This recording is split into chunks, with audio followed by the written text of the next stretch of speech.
From the moment that we're little girls, and then as we grow up as women, the phrase that nobody is perfect is used almost as reassurance.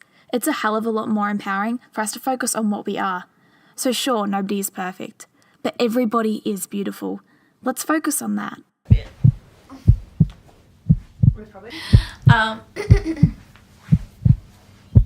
this is so weird now. I'll just okay.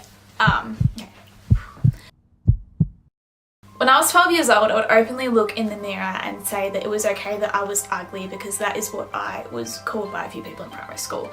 And I would reassure myself and be like, it's fine that I'm like that because I am funny and I'm a good friend and I'm loyal. I look back now at the age of 21 and want to shake myself at that age because those are the things that made me beautiful. Those are the inequalities that I should have been focusing on instead of the way that I looked like.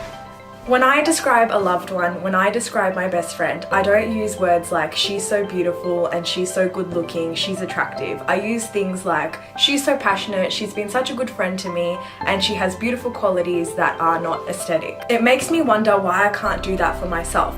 I never use those sort of things to validate and to evaluate my beauty and the good things about me. So for the first time, I'm going to use non-physical qualities to describe myself and how beautiful I actually am.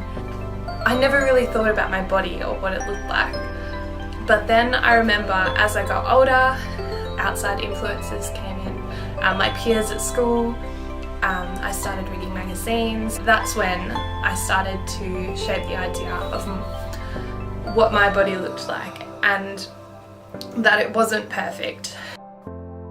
When I was younger, I thought beauty was about how I look or how other people thought I look.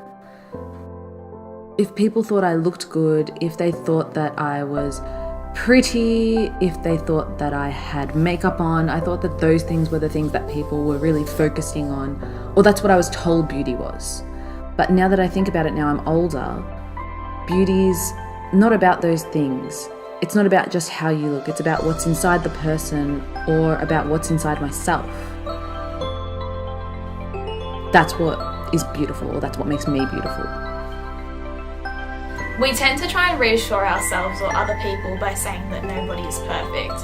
And I understand the intention behind that, but really what all it's doing is focusing on what we aren't.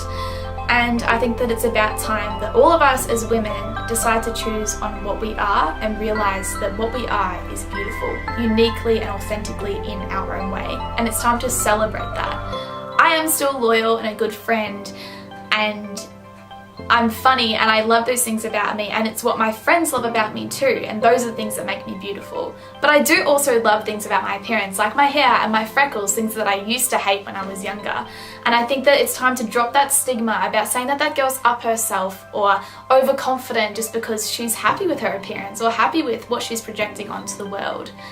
When we look in the mirror, it's easy to just be focusing on what you can see coming right back at you. But I think that it's important to let those inner things become a reflection of who you are as well. It's not just what people see, it's how you make people feel. And ultimately, that's all that people remember of you anyway. A couple of boys from my class walked past and I was sitting there cross-legged, minding my own business, and one of them yells to the other one, "Look how big her thighs are." And I was mortified. I never thought about my thighs or how big they were. I saw myself as my thighs instead of all the other beautiful qualities that I had. I defined my worth and in what I looked like rather than who I was as a person. I am thoughtful, I am caring, I am kind, I am considerate, and I'm very passionate. And it seems so crazy to me now that I let those outside influences shape the view of myself. I saw my thighs as big, like that was a bad thing. Taking it back and going, hang on a second, my thighs get me to where I need to be every single day, and how awesome is that? Yeah. There's beauty in our differences. We don't all have to be the same. Not everything or everyone has to be the same. Being pretty is not one standard, and neither is being ugly. We can all be beautiful. When I was younger, I used to feel embarrassed and ashamed about the colour of my skin.